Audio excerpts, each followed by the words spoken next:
Miss ko na nga talaga ang mag-vlog at ang mag-voice over. Kaya naman for today's video, eto tapos na nga ako maglinis dito sa sala, tsaka ako pa naisipan na iharap ang camera. Since wala naman tayo ibang content, i-content natin tong ating linis-linisan for today's Tapos video. na nga ako sa sala, kaya naman dito naman ako sa harap ng aming tindahan. Morning routine ko na nga ang paglilinis. Talaga ba?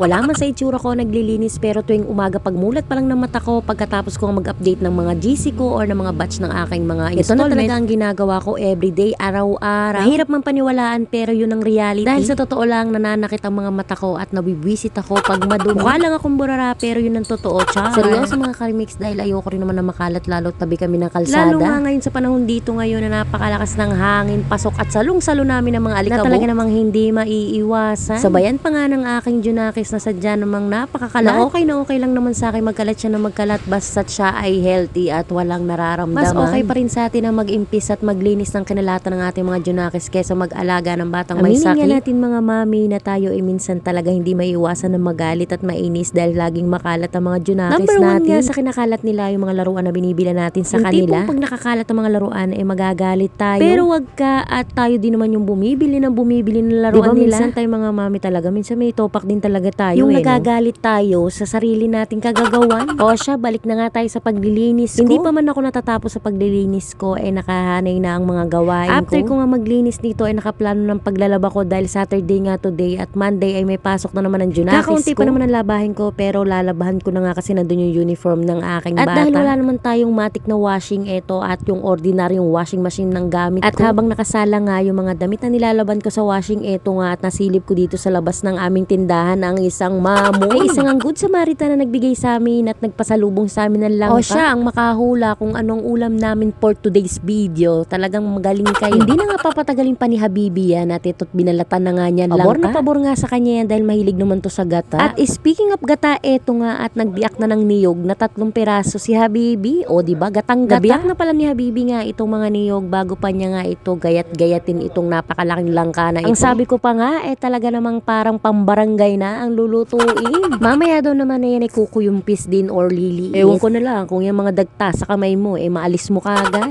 At nang matapos na nga ni Habibing gayat-gayatin o hiwa-hiway ng langka, eto't sinunod na nga niyang kayurin ang mga niyog. Iba, pag magaling magkayod, sanay na sanay.